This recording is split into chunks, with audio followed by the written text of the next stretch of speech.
मैं नमाज भी पढ़ता हूं और कभी कभी मैं एक एक करके सारी बीवियों के पास भी जाता हूं। मैं बीवियों से मिलता भी हूं, उनके हुकूक भी अदा करता हूं। मैं रात में सोता हूं, आंख काक भी अदा करता हूं। 2/3 रात गुजर जाने के बाद आखिरी हिस्से में रात के उठता हूं तो मैं अल्लाह की इबादत भी करता हूं। मैं रात में उठता हूं, अपनी बीवियों के पास भी जाता हूं, उनके हुकूक भी अदा करता हूं। मैं महीने में कुछ दिन नफली रोजे भी रखता हूं और छोड़ता भी हूं। मेरे पास बीवी है, मैं बीवी के पास भी जाता हूं। मैं दिन में रोजा रखता भी हूं और छोड़ता भी हूं। मैं रात में सोता भी हूं और 2/3 रात गुजर जाने के बाद रात में उठकर मैं अल्लाह की इबादत भी करता हूं। यही मेरा तरीका है, यानी तुम्हें भी ऐसा ही करना है। पूरी पूरी रात नमाज में गुजार रहे हो, गलत है। हमेशा रोजा रखोगे, कभी नहीं छोड़ोगे, ये भी गलत है। और बीवी बच्चों को छोड़कर नमाज और रोजे में पड़े रहो तो ये भी गलत है। फरमाया जो मैं कर रहा हूं वही मेरी सुन्नत है। फमन रग़िब अन सुन्नती फलैसा मिन्नी। अगर तुमने मेरी सुन्नत से मुंह मोड़ा, मेरे तरीके पर न चले, रात रात भर नमाज पढ़ते रहे और दिन दिन भर रोजा रखते रहे, अपने बीवी बच्चों के करीब नहीं गए, अपने बीवी और बच्चों के हुकूक को पूरा नहीं किया, फलैसा मिन्नी, तो आज के बाद तुम हम में से नहीं। यानी रात भर नमाज पढ़ने के बावजूद भी तुम मुसलमान नहीं कहलाओगे, इस्लाम के अंदर तुम्हारी एंट्री नहीं होगी। गौर करो, रात रात भर नमाजों में गुजार देने वाला इंसान जब शरीयत पे नहीं चलता है और रात रात भर नमाज पढ़ने की कसम खा लेता है तो ये इंसान इस्लाम से खारिज हो रहा है। रात रात भर मैच देखने वाले, रात रात भर कैरम बोर्ड खेलने वालों, तुम्हें पूरी पूरी रात कैरम बोर्ड और मैच खेलने में गुजारने की परमिशन कहां से मिल गई? हमारे नबी ने पूरी पूरी रात नमाज पढ़ने की इजाजत नहीं दी है। हमारे नबी ने हमेशा हर दिन रोजा रखने की इजाजत नहीं दी है। कैरम बोर्ड खेलकर अपना पूरा दिन बर्बाद करने की और पूरा मैच खेल खेल कर अपनी पूरी रात बर्बाद करने की इजाजत तुम्हें कौन सी शरीयत में मिल गई? जरा अपने नफ्स से पूछो, अपने दिल से पूछो। हिसाब और किताब का दिन तो एक मुतय्यन है, यौमुल हिसाब, वो तो होना ही होना है। कभी अपने नफ्स, अपने ज़मीर, अपने गरीबानों का बटन खोलकर, अपने गरीबानों में झांक कर अपने दिल से अपना हिसाब लो, अपना भी मुहासिबा करो, एहतिसाब नफ्स करो कि तुम्हें किसने इजाजत दे दी। पूरी पूरी रात मोबाइल में लगे रहना और पूरी पूरी रात जब तक ये 2GB 4GB 5 हम आप इस्तेमाल नहीं कर लेंगे हम सोएंगे नहीं, और हर रात इसको मामूल बना लेना, ये इजाजत किसने दी? शरीयत। ये नबी अकरम की रहमत है। अगर आप कहते कि नहीं तुम बहुत अच्छा कर रहे हो, रात भर नमाज पढ़ोगे, ठीक है, तुम हमेशा रोजा रखोगे, बड़ा अच्छा काम है, आपकी रहमत को ये गवारा नहीं हुआ। एक आदमी जब रात भर नमाज ही पढ़ता रहेगा तो दिन में फिर वो मेहनत नहीं कर पाएगा, मजदूरी नहीं कर पाएगा, रिस्क हलाल नहीं कमा पाएगा, फिर वो अपने बीवी और बच्चों को क्या खिलाएगा? इसलिए फरमाया कि रात का कुछ हिस्सा सोया भी करो और आखिरी हिस्से में उठकर अल्लाह की इबादत भी कर लिया करो। आपने हमेशा दिन में रोजा रखने को मना कर दिया। जब तुम दिन भर रोजा ही रखते रहोगे और हमेशा रखोगे तो नहीफ और कमजोर हो जाओगे, तुम्हारी तंदुरुस्त सेहत खराब हो जाएगी। जब सेहत खराब हो जाएगी तो तुम अपनी बीवी और बच्चों के लिए मेहनत नहीं कर सकते हो, जल्दी कब्र के दहाने पर पहुंच जाओगे, फिर तुम्हारी बीवी और बच्चों की जिम्मेदारी किसके ऊपर आयद होगी? रहमतुल आलमीन की रहमत जोश में आती है और आपने दिन भर रोजा रखने से मना कर दिया है, आपने पूरी पूरी रात इबादत करने से मना कर दिया है। आपने फरमाया कि रात का कुछ हिस्सा सोया भी करो और 2/3 गुजर जाने के बाद आप उठकर अल्लाह की इबादत में लग जाया करो। फिर आपने फरमाया कि महीने में 3 रोजे रख लिया करो नफली, अल्लाह के यहाँ 1 नेकी 10 नेकी के बराबर होती है। अगर तुमने 3 रोजे रख लिए महीने में तो तुम्हें 30 रोजों का सवाब मिलेगा।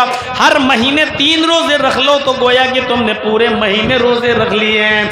आपने पूरे महीने रोजे रखने से मना कर दिया, सिर्फ महीने में 3 रोजे रखने की परमिशन भी दे दी ताकि तुम्हें सवाब भी मिलता रहे, रोजा भी रखते रहो और अपनी बीवी और बच्चों के हुकूक भी अदा करते रहो और मेहनत और मजदूरी करके कमा कर लाओ और अपनी बीवी और बच्चों को खिला और पिला भी सको। ये रहमतुल आलमीन की रहमत है। अज़ीज़ुन अलैहि मा अनित्तुम हरीसुन अलैकुम बिल मोमिनीन रऊफुर रहीम। वो मोमिनों के लिए कुछ खास मेहरबान है। ये है उसकी रहमत। आइए, अल्लाह के रसूल सल्लल्लाहु अलैहि वसल्लम ने रमज़ान के महीने में 3 रातों में आपने तरावीह की नमाज जमात के साथ पढ़ाई, जिसको हम तहज्जुद भी कह सकते हैं और तरावीह भी। पहली रात पढ़ाई, काफी लोगों ने पढ़ी। दूसरी रात पढ़ाई, पहले से ज्यादा लोग मस्जिद में आए। तीसरी रात में पढ़ाई तो मस्जिद खचाखच भर गई। चौथी रात अल्लाह के रसूल नहीं आए बल्कि अपने हुजरे से खबर भिजवा दी कि जिसको भी ये नमाज पढ़ना है अलग अलग पढ़ ले, या 2, 4, 5, 6 लोग जमा होकर एक को इमाम बना लें और वो उनको नमाज पढ़ा दे। जिसको पढ़ना हो अपने घर में भी पढ़ सकता है, मैं नहीं पढ़ाऊंगा। सुबह जब अल्लाह के नबी वापस आए, लोगों ने कहा अल्लाह के रसूल अच्छा लग रहा था जब आप जमात के साथ तरावीह की नमाज पढ़ा रहे थे, हम चाहते हैं कि आप नमाज जमात के साथ इसको पढ़ाते रहें और पूरे रमजान के महीने में जमात के साथ तरावीह की नमाज का एहतिमाम करें। हम आपके पीछे नमाज अदा करना चाहते हैं। अल्लाह के नबी सल्लल्लाहु अलैहि वसल्लम ने फरमाया, मैं कल की रात भी निकलना चाहता था, मैं चाहता था कि कल पढ़ाऊं, लेकिन कल मैं इसलिए नहीं आया कि जब मैंने देखा कि पहली रात हमने तरावीह पढ़ाई तो तुम्हारी तादाद में अच्छा खासा इजाफा था, दूसरी रात में जब मैंने नमाज पढ़ाई तो तुम्हारी तादाद में और मजीद इजाफा हो गया, जब तीसरी रात मैंने तरावीह पढ़ाई तो पूरी की पूरी मस्जिद खचाखच भर गई।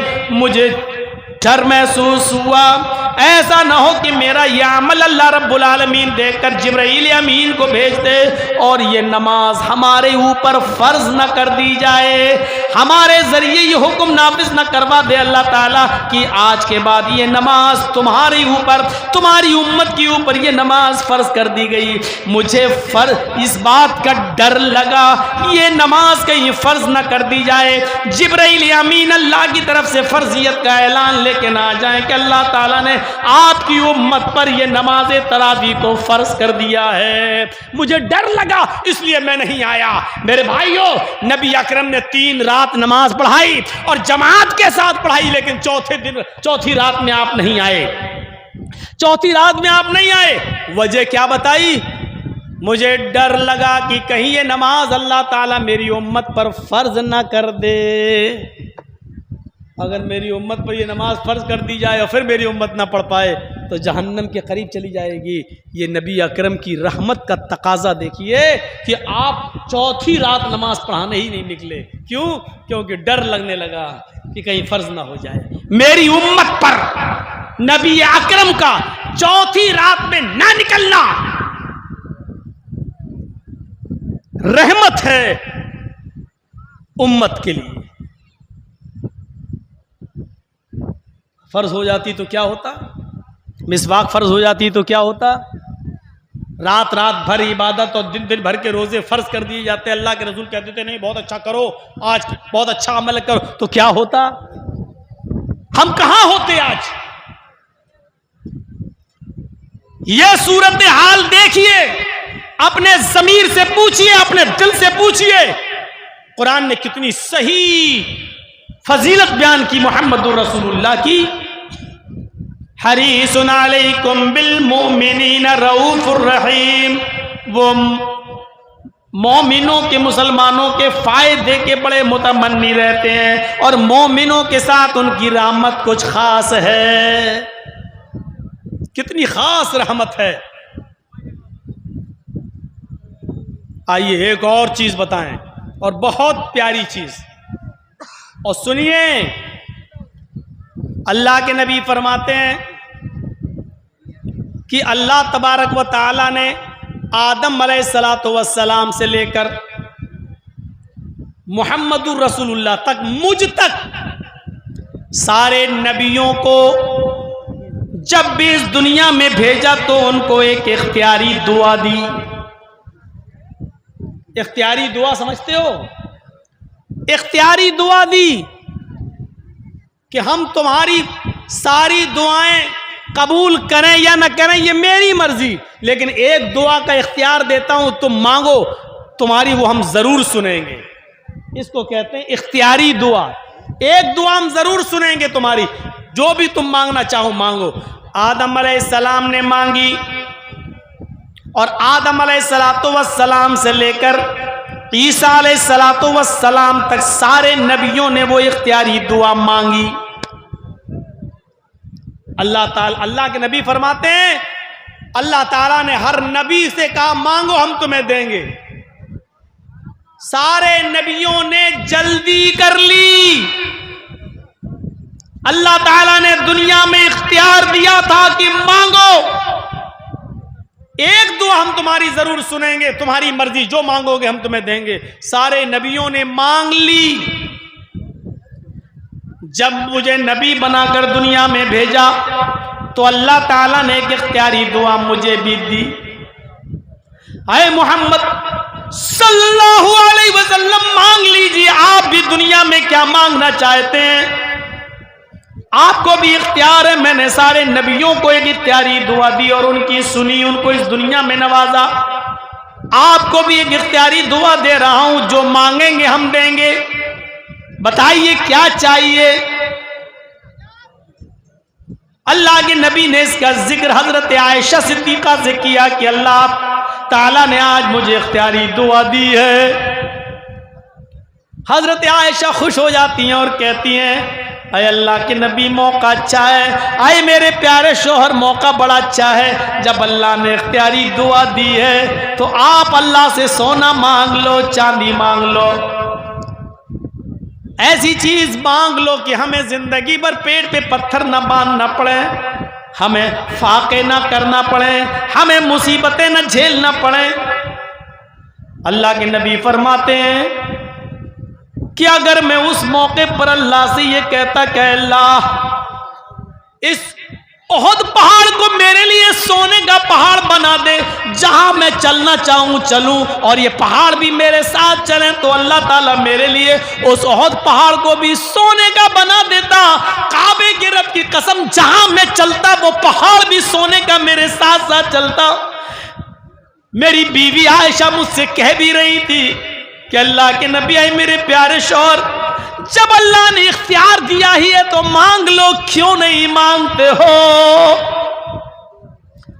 फख्तबातु, लेकिन मैंने वो दुआ नहीं मांगी, मैंने उस दुआ को छिपा लिया। सारे नबियों ने जल्दी की, लेकिन मैंने जल्दबाजी नहीं की। अल्लाह ने इख्तियार दिया, मांग लो। मैं चाहता तो ओहद पहाड़ भी मेरे लिए सोने का बन जाता, जहां मैं चलता पहाड़ मेरे साथ साथ चलता। मैं जो मांगता अल्लाह मुझे देता, लेकिन मैंने नहीं मांगा। फिर हजरत आयशा कहती हैं, आप मांग नहीं रहे, लेकिन इस दुआ को आखिर जब आपको हक दिया है तो नहीं मांगेंगे। अल्लाह के नबी फरमाते हैं, मांगूंगा लेकिन दुनिया में नहीं। इख्तबा तो दावती आयशा, मैंने अपनी दुआ को छिपा लिया है, मैं आज इस दुआ को नहीं मांगूंगा। मुसलमानों गौर करो, आए घसिया घाट के इस बड़े मैदान में जमा होकर सुनने वालों सुनो। हजरत आयशा ने पूछा, फिर इस दुआ को आप कब मांगेंगे? कहते हैं अल्लाह के नबी, आयशा कयामत का दिन होगा, मैदान महशर होगी, मेरी उम्मत नफसी नफसी चिल्ला रही होगी, नफसा नफसी का आलम होगा, परेशान हाल होंगे।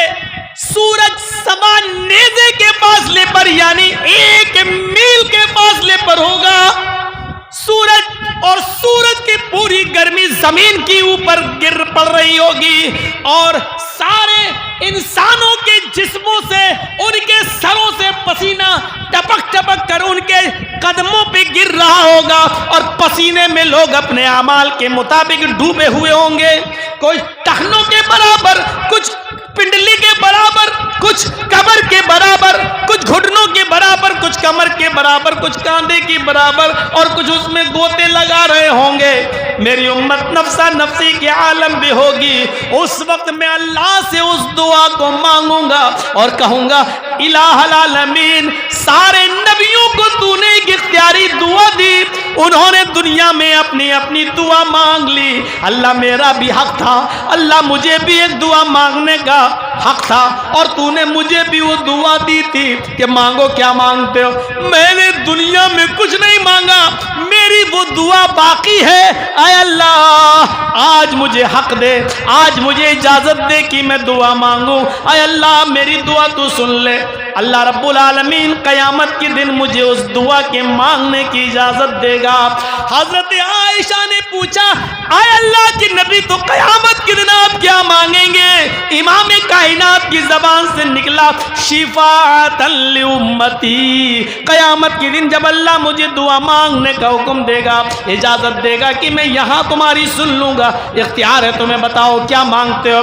उस वक्त मैं अल्लाह से अपनी उम्मत की शिफाअत का हक मांगूंगा और अल्लाह मुझे शिफाअत का हक देगा कि जाओ, आए मोहम्मद सल्लल्लाहु अलैहि वसल्लम, मैंने यह हक तुम्हें दिया, तुम कुछ गुनाहगार लोगों की शिफाअत करा सकते हो, उनको जन्नत में ले जाने का हक रखते हो, जाओ, मैं तुम्हें इजाजत दे रहा हूं। ये उम्मत के लिए रहमत नहीं तो और क्या है।